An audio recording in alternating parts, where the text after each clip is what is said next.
Tonight we're going to be in Psalm 62. Psalm 62. And this is, to me, a very interesting psalm. One thing that we see with this psalm, it's not I guess another time that you can't pinpoint an exact time in David's life. But it is a time that he's going through some turmoil. He's going through a trial. He's got some enemies against him. But one thing about this psalm is, even though it's a time of trouble for him, he doesn't ask God for anything. And I find that interesting. He doesn't ask Him for anything. He's full of faith. He's full of trust. He doesn't have any fear, no despair. He doesn't really make a petition. And the reason I bring that up is you're going to see in this psalm, we always see David's trust in God, but I think you're really going to see it in this psalm. This psalm is full of confidence, even in a time of trouble. And we see that progression usually in the psalms where David has this petition, he's crying out to God, and he's asking, he makes a petition to God for against his enemies, and then you see that confidence as that psalm goes on in it building. But this one just starts out with some full confidence. Let's start here in verses 1 and 2. It says, "Truly my soul silently waits for God. From Him comes my salvation. He only is my rock and my salvation. He is my defense. I shall not be greatly moved." Now notice a couple things here David says. He says, "Truly my soul silently waits for God." The emphasis in this line is it's silent before God. In other words, he's blocking out everything else, and he's waiting on God. You know, as the Bible tells us to be still and do what? Yeah, and see the glory of God, see what He can do. David here, he says he's silently waiting. His soul is silently waiting on God. He's blocking out everything else, and he's realizing here, he's focusing on God is his true, not only protection, but shelter. So not only is God fighting for him, God is protecting him in the meantime. Notice how he goes through here. He says, "From Him comes my salvation. He only is my rock, my salvation. He's my defense." Now, David doesn't say he's the salvation. He doesn't say that he's a rock. He doesn't say he's a defense. He says He's my defense. He's my rock. He's my salvation. Does this sound personal to David? Oh, yeah, it does. You know, David here is, as he's thinking about God, as he's reflecting and meditating on God, as he's silently waiting on God, while he's thinking about God and all God can do, now he's thinking about what all God is to him. You know, God is much more than someone he just talks to briefly or prays to occasionally or that he refers to every now and again. God is everything to him. Everything that he's going through, everything that he's faced, it's personal to him. It's his rock, his salvation, his defense. And notice he said, "I shall not be greatly moved." So in David's eyes, what can his enemies do to him? Yeah. With God here, there's nothing that his enemies can do that's going to affect David's relationship with God. Now, it doesn't mean his enemies can't do anything, but David just knows who's his protection no matter what. No matter what's coming his way, God is his rock. That's his shelter, his fortress, but it's also his defense. God is going to defend him. So you picture kind of, he's in a shelter and God's protecting him from everything around, but he's also his defense and fighting against anyone that comes around. So it's not just about, God, let me hide here with you for a little while. God is protecting him, but also, this strong wall, rock of defense against any of those that come around. I tell you, when you think about things you have to face, you think about things that you have to go through, that should be our first thought, is always. And David always had the ability to look back and see what God's done, and he continues to see what God has done. and he knows what God is doing and will do for him. And it's personal. He's saying that God is everything that he could possibly need, and he's not going to be moved. Nobody's going to move him from the place that he wants to be in and that he needs to be in. Again, notice how he starts out. It's not a plea to God for, God, do this against my enemies, or, I'm in this pit, bring me out. He starts out boldly. You think about this song that he's singing. It's building up. These stanzas that he's presenting here, they're building up. They're bringing confidence. And can you imagine going through the day singing this? God's my salvation. He's my rock. He's my defense. He's everything that I need. I'm not going to be greatly moved. And we're going to see how he kind of progressively goes even from that. If you look in verses 3 and 4, he says, "How long will you attack a man? You shall be slain, all of you, like a leaning wall and a tottering fence. They only consult to cast him down from his high position. They delight in lies. They bless with their mouth, but they curse inwardly." So he starts here by saying his... I feel like I'm getting an echo. Am I getting an echo, or am I just too loud? Or my ears are just like a drum. He starts here by, showing his confidence in God. Now he turns toward those who are troubling him, those who are against him. And notice what he says. How long will you attack a man? How long will you do this? How long will you try to accomplish your goal of destroying a man that's serving God? He says, you will be slain, all of you, like a leaning wall and a tottering fence.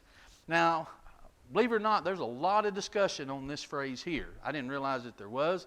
There's, depending on what commentary you go to, depending on what scholarly person you read, there's going to be several different, even translations, whichever translation you're reading. For example, the ESV, notice what it says on this verse. Starting verse 3, it says, "How long will all of you attack a man to batter him like a leaning wall, tottering fence?" So, depending on what translation, who is David referring to, a tottering fence or a leaning wall? Or, like a swollen wall. Depending on which translation, the ESV kind of leads you to believe that he's saying, okay, the enemies are coming, and David's like this wall just about to fall. But the New King James, as it does here, and some others, it kind of turns it around. The enemies are like the wall. I don't know that it makes a difference necessarily. I tend to believe, based on David's confidence and how other things are worded, that he's saying these enemies are like this swollen wall, this tottering fence, and it's just leaning down over it. But what's going to happen to them? They're just going to fall. It's not going to amount to anything. They have no... they have no, I don't want to say authority. They can't do anything to David what they think they're going to do. They're going to end up just laying on the ground. Notice how it says this. They're like a tottering fence. He says, you will be slain, all of you. You're not going to accomplish what you're going to accomplish. Some think this may be, once again, during the time of Absalom's rebellion, and he's making reference to those that are gaining to him with Absalom and saying, this isn't going to amount to anything. This isn't going to accomplish what you think it's going to accomplish. Either way, I think the point's still the same. Who's going against David, because David is serving God, it's not going to accomplish what they think it's going to accomplish. It's going to tumble, it's going to fall. He says, all of you are going to be slain. You're not going to be able... Now notice, he's not asking God to slay them. He's not asking God to destroy their plans, like he does in many of the Psalms. He's confident that this is what's going to happen. He said, my trust is in God. He's my rock. He's my defense. He's my fortress. He's my salvation. You're going to come to nothing here. You're going to be slain, every one of you. The plans that you think that you have, that the plans that the wicked think that they can do. I mean, just think about it. We can put this in terms of today or in any time. Anytime someone goes against good, goes against God, goes against God's children, no matter what they think they're going to accomplish, what's the end result going to be? Are they going to eventually accomplish it and win and say victory?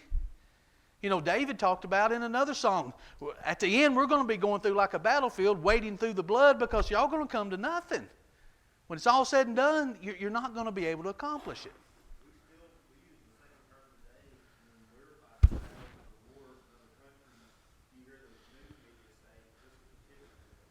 Mm-hmm.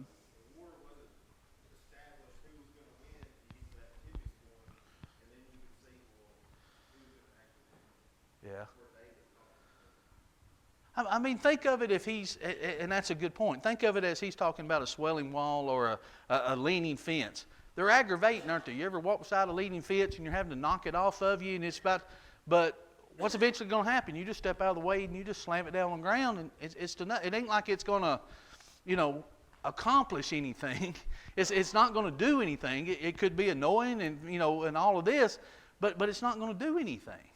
He says, you're not as strong as you think you are. And I think that's one key thing that the devil uses is he thinks probably in some ways because of his pride, but he can convince the wicked that they're stronger than what they are, and that convinces us that they're stronger than what they are. And we give in too easy. How often do we give in to something because we think, oh, it's not going to do any good? Oh, it won't do any good if I say this. It won't do any good if I stand against this. It won't do any good if I fight against this. You know, oh, it's how hard it is to be a Christian. Look at all the wicked that's going. Wicked's always been out there. And it's nowhere near like it was. You know, it may come to that, but nobody beating down the door, come in here and drag us out in the street and shoot us or hang us or whatever. I mean, that's not happening yet. It may get to that point. But what if it does? What would they accomplish? What would the end result be? God's still true. His word is still true. The promise is still true. The home in heaven is still true, isn't it? So if all of that happens, it doesn't change any of that. So David here is, to me, the confidence that he has in this psalm is, you know, I can just see him, you know, before I'd see him hiding in the cave and crying out to God, but still trusting in God. I can almost see him just standing out there on the hillside now saying, come on, what are you really going to do? You know, God is on my side. And if God's for you, who can be against you? And I think that's what he's getting to.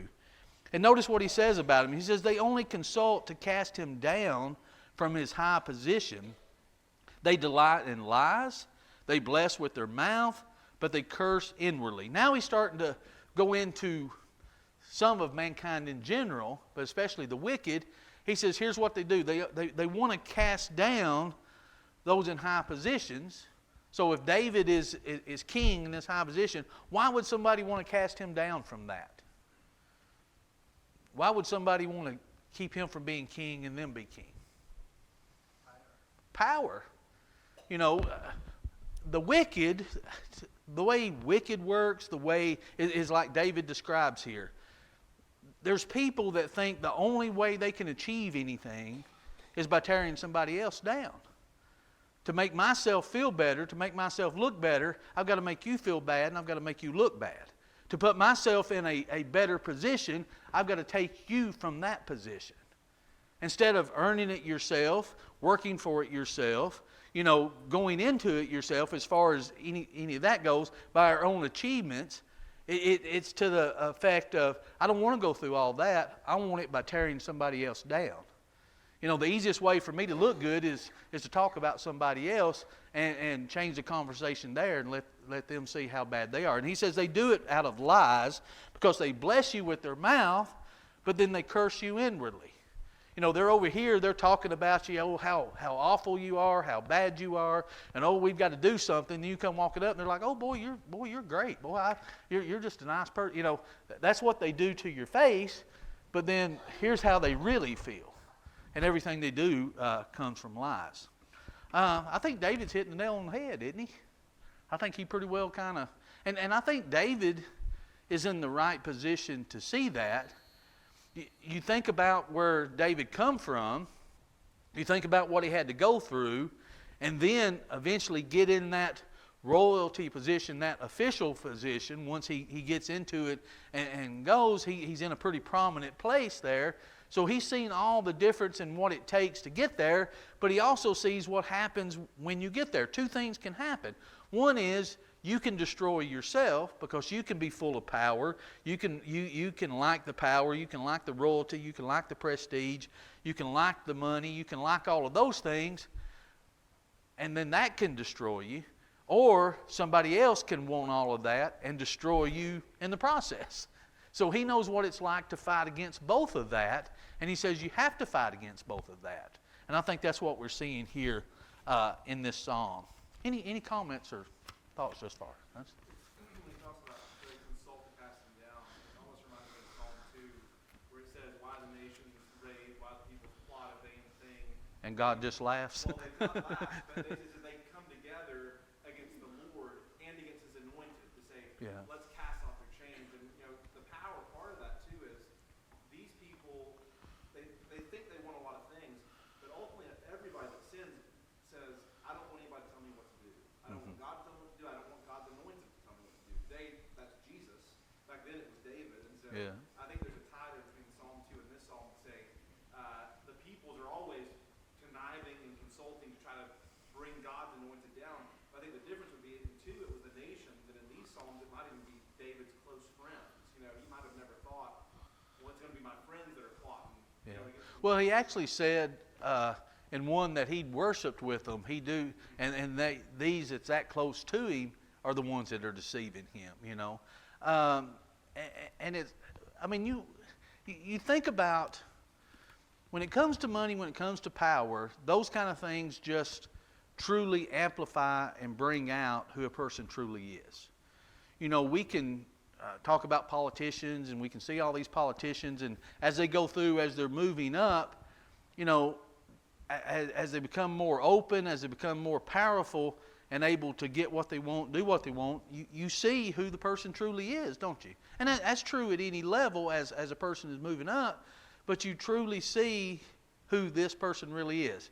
Are they really wanting that position to do good, or are they wanting that position so they can do what they want and have the power and have the prestige? And unfortunately, it's the latter that you see a lot of times, but I think that's true in any level of whatever it may be. It can be in the church. It could be that. It can be in the home.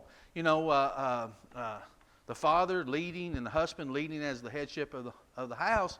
It can become just about power and prestige even in the home. It can be like that in the church. It can be like that in a city. It can be like that, on into a country. Whatever the case may be, it can be to where a person can get to where it only becomes about that. So David first addresses individuals who's wanting to take that, who's wanting to get at a person because of where they're at. And he says they'll do it through lies, they'll do it through deceit, and they'll bless you to your mouth, but then they'll curse you inwardly. Look. Yeah. And he's going to talk about that too. You think about, and I find myself, because I have to have conversations with myself all the time, and I even answer myself. So if you ever see me talking to myself, if you're upside me at a red light, it's because I'm going through things in my mind. But I have to tell myself constantly, okay, think about what you're worried about. Think about what you're upset about. Think about what, is concerning you right now. Strip everything away from it. When it comes down to it, is it really worth that effort that you're putting toward it? Is it really worth what you're upset about? Is it worth being upset about? Is it really worth thinking more about it than what you really are? We have to constantly ask ourselves this thing, because we've got enough people who's trying to cause problems. We don't need to do it just for ourselves. But notice how David does. He talks about his trust in God. He starts talking about these individuals, and now he kind of has a conversation with himself here. Look, start in verse 5. He says, "My soul, wait silently for God alone, for my expectation is from Him. He only is my rock and my salvation. He is my defense. I shall not be moved. He is my salvation and my glory, the rock of my strength. My refuge is in God." I think he gets a little more confident here, because he doesn't say greatly moved now. In other words, it almost left a little bit, okay, you might can move me, but you're not going to totally move me. You're not going to greatly move me. Now he says you're not going to move me at all. I'm not going to be moved. Not greatly moved. I'm not going to be moved. And he says, this is why. He says, I'm telling my soul, wait silently for God alone. So what do you think he means by that, for God alone? Can you...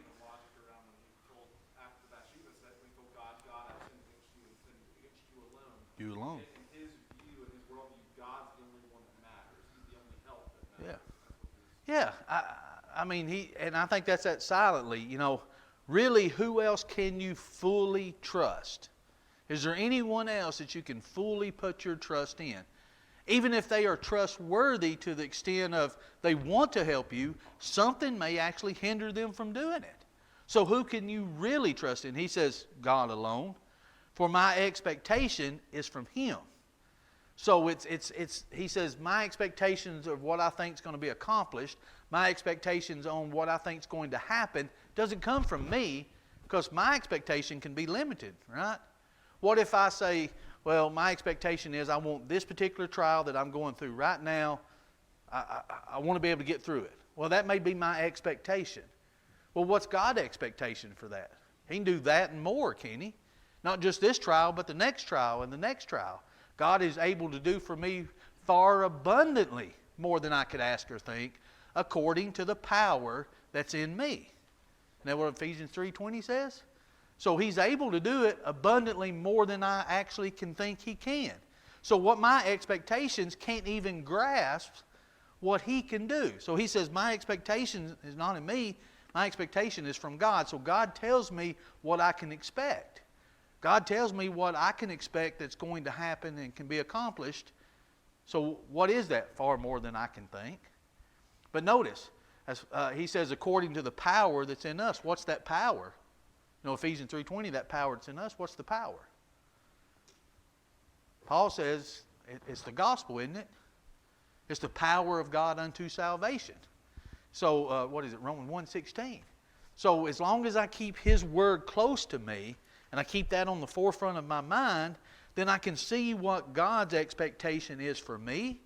God's expectation is toward those that's against me because of what I'm doing for Him. So I don't come up with this. My expectation may be, you know, I want this done here. I want it done this way. I need this to happen at this moment. Well, what if it doesn't happen at this moment? What if it doesn't happen this way? Does that affect my faith? I think sometimes it could. If God doesn't work it exactly how I want it. We want His help, but we want to tell Him how to help us. You know, I do that every day. I'll ask somebody, hey, I need help doing this, and then I'll tell them exactly how I want them to do it. Instead of just needing help, I need help the way that I need it. Well, that may not be the way that I actually needed it, you know. It may be better help some other way. But he says it's God's expectation. He said, again, He only is my rock and my salvation. He is my defense. I shall not be moved. And God is my salvation and my glory. The rock of my strength, my refuge is in God. I think he's at that moment again where he's reaffirming this to himself. And maybe we have to do that. Every once in a while we have to say, God's my refuge. He's my strength. You know, even if we believe that, there's times we may have to keep saying that to ourselves to get us through what we're going through. And sometimes it's not as easy as we think it is. Again, I think he's saying that God's not only his defender, but he's his actual protection also. And I like how he says God alone. And David uses this, as Titus made reference to Psalm 51. You know, he said that to you and you only. I start to say, as sad as it is, we have come to that realization, but it's not as sad as it is. It's as real as it is that when everything is all said and done, God is truly the only one that we can truly talk to, we can truly expect the help that we need, that we can truly expect the defense, and He is the only one that can bring salvation. No one else can they? I can't trust in man to bring it. I can't trust in my own well-being to bring it. It's through God In Him alone that salvation comes. Look at verse 8. I think again he's not only talking to himself, now he's talking to the people, that if this advice works for him, if this is true for him, it's true for everybody else, isn't it? That's serving him. Notice what he says. Trust in Him at all times, you people. Pour out your heart before Him. God is a refuge for us. I was trying to think where I read something about this when it comes to pouring out. I wonder if I wrote that down. I don't think I did. No, I meant to write it down. One writer was saying that, when you pour out your heart to God, you've got to pour it out like water. When you pour out water, what does it leave? If you pour out milk, it leaves color, right? So you still leave something. If you pour out honey, it leaves a smell. If you pour out it's got to be like water. When you pour it out to God, you don't leave anything. You pour everything out to Him. So notice when He says, you people, pour out your heart before Him. God is a refuge for us. What can we leave when we pour it out to Him? What can we not pour out to Him? Well, it's our whole heart. That's how we're supposed to serve Him anyway, isn't it? With our whole heart. So whatever, we could do a whole lesson on prayer with this, because when you pour it out to God, you may not realize, what you need. We may not realize what it is we're pouring out, because we don't understand it ourselves. But that's, again, one of them things where you just have to give it to God, and it sounds religious to say that, but that's really what we do, isn't it? We have to just pour our heart, be as open as we can with God, because, again, the expectation comes from Him, the salvation comes from Him, the protection comes from Him, so we don't leave anything. Everything is to Him. Look, starting in verse 9. Surely men of low degree are a vapor. Men of high degree are a lie. If they are weighed on the scales, they are altogether lighter than vapor. Do not trust in oppression, nor vainly hope in robbery. If riches increase, do not set your heart on them. So notice here. Surely men of low degree are a vapor. Men of high degree are a lie. If they are weighed on the scales, they're altogether lighter than vapor. So if you're weighing what mankind's able to do, whether it's help for you or whether it's something against you, He's saying if you put them on the scales, how are they going to measure up? They don't tip the scales. Can they do enough to tip the scales against God? Can they do enough, to tip the scales to help you more than what God does? You've got God on this side. You put man on this side, whether it's wicked man against you or whether it's man trying to help you. Can they tip the scales either way more than God? They can't do it. He said they're like a vapor. He said they're nothing, whether they're of a low degree or of a high degree. It doesn't matter if it's a common man. It doesn't matter if it's the most powerful man we may think. It's nothing. They're just like a vapor.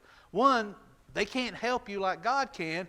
And two, they can't do anything against you as long as God is for you. Now, can they kill you? Can they hurt you? Can they torture you like they did, first century Christians? Well, of course they can.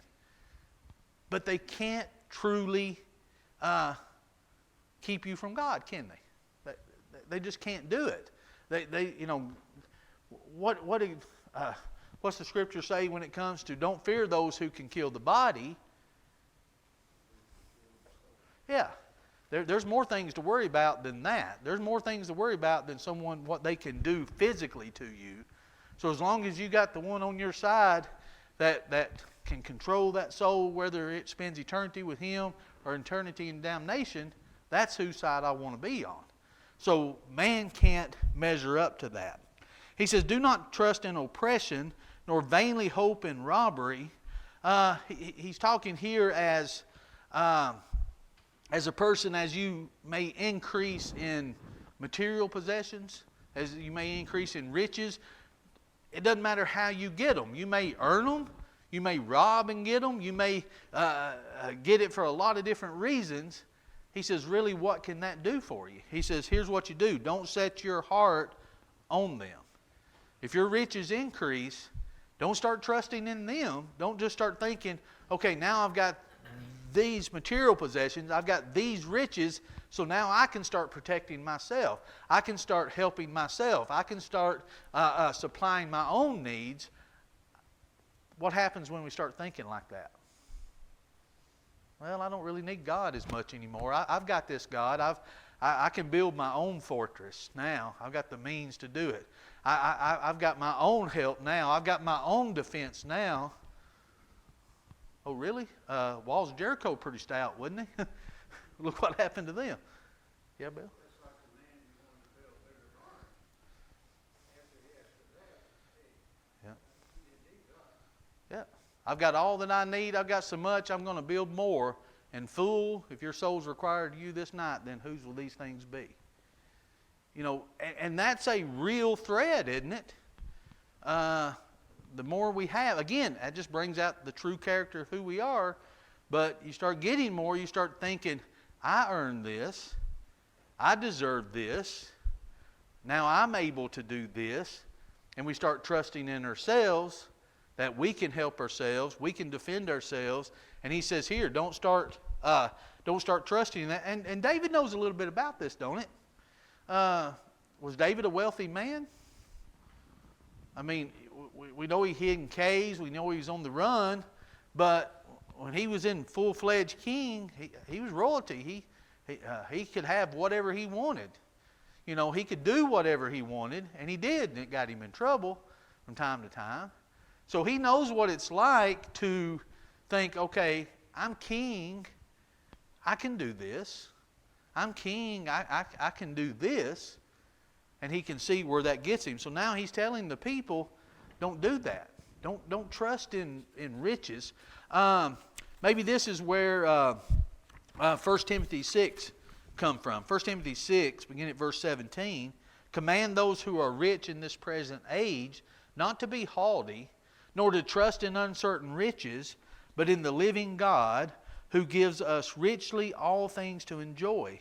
Let them do good, that they be rich in good works, ready to give, willing to share, storing up for themselves a good foundation for the time to come, that they may lay hold on eternal life. I believe this is what David's talking about, isn't it? Don't trust in riches. Don't trust in what. So what's David doing? He's saying, okay, I'm trusting in God. God's my refuge. He's my strength. He's my salvation. He's everything that I need. I'm not going to be moved. Everything the wicked's going to do, it's going to come to nothing. They're like a wall that's going to fall, like a fence that's just tottering there, and it's about to come down. He said, all of you are going to be slain. He said, that's what's going to happen to you. He said, people, this is what you need to listen to. Don't trust in men, whether they're low, whether they're high, whatever their status is. Don't trust in them. Don't trust in them to help you, and don't trust that that they can destroy you, because they can't unless you let them. And don't trust in riches. Don't let that be what you count on. In other words, don't count on anything but God. Isn't that what God says? Don't put anything before me.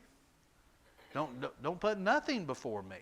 With God, it's all or nothing. Can I partly serve God and still have the protection that I need, still have the stronghold? You know, a stronghold only would work if I stay there, doesn't it? You know, if God's protecting me here, but I run over here, what good is that protection? It doesn't do me any good. I've got to stay and trust in Him. It's just like 1 John 1 and 7. You know, walk in the light as He's in light. We have fellowship one with another. And the blood of Jesus Christ does what? Cleanseth me from all sin. Hebrews 10:26 says, though, if I sin willfully, what? There remains no more sacrifice for me. So that blood does good as long as I'm walking in the light. But what if I willfully choose not to? What does it do for me? It's still there. The protection's still there. The covering's still there. I just changed. So that's what he's saying. Don't trust in these things. Trust in God. Don't trust in the things that come up as far as riches. Notice verse 11 through 12. God has spoken once, twice I have heard this, that power belongs to God, also to you, O Lord, belongs mercy, for you render to each one according to his work. This can almost be a little bit misleading to read, or it is for me. Notice a couple things with God has spoken once, twice I've heard this. In other words, he's saying, this is what I know. This is what I've been taught. This is what I'm living by. The power belongs to God. Also to you, O Lord, belongs mercy, for you render to each one according to his works. So if each one are rendered according to his works, they get what they deserve. How does mercy play into that? I thought mercy was I didn't get what I deserved. So if he renders according to his works, where's the mercy? Or this may be what it appears on just the reading of it. But think about it. What is true mercy? When you think about God's grace, you think about God's mercy, there's the instruction. You know, grace is the instruction. He didn't have to give it to us. That's a gift. He didn't have to do what he did. He didn't have to instruct us on how to have salvation. He didn't have to give us that opportunity. But he gives us another day to do it, right? And he gives us another day and another day. But one day that day's going to stop, isn't it? And then I'm going to be held accountable for what I've done in the body, both good or bad. Right? So is that still mercy? That I'm held accountable for what I've done in the body, both good and bad? The mercy is the fact of, here's that opportunity, here continues to be that opportunity, and I think the mercy is too that his word is true, and he says there's going to come a time when there's not going to be another chance. So if I know I'm going to be, isn't that very merciful for if someone says, okay, here's what's going to happen if you do this. Here's what's going to happen if you do this. You don't know when it's going to happen, but there's going to come a time that it does, so you be ready. Is that not merciful? He didn't have to tell us that. He didn't have to give us that opportunity. You know, notice how David thinks about this, though. He says, also to you, O Lord, belongs mercy. So David realized it's not by his ability that he's able to do these things. It's not his ability that he gets salvation. It's not his ability that he has the rock. It's not his ability that he's got the fortress. It's God's. It's God's expectations for him. He knows that, but he also knows that he's human, right? He also knows that we're not perfect. Along with that, comes mercy. And that's a wonderful thing. He says, for you render to each one according to his works. I think you can look at this a little different. And this is how I like to look when you look at Matthew 7. You know, judge not that you be not judged, for with what judgment you use, what? It will be judged back to you. So if he renders to each one according to his work, guess what? He won't render to me according to Jeff's work. He won't render to me according to Titus's work. He renders according to mine. I won't be judged based on what they do. I won't be judged based on what their abilities are, their opportunities are. I'll be judged on what mine are. I think that's pretty good, isn't it? I think that's I'd be very unmerciful if he did it some other way.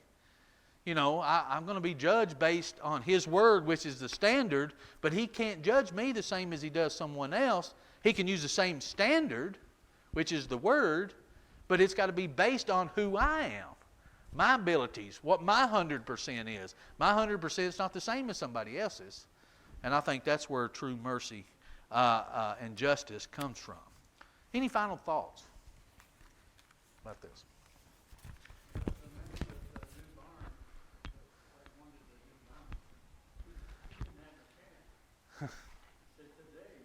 Today, yeah, today you will. That's exactly right. I don't know about you, I like that song.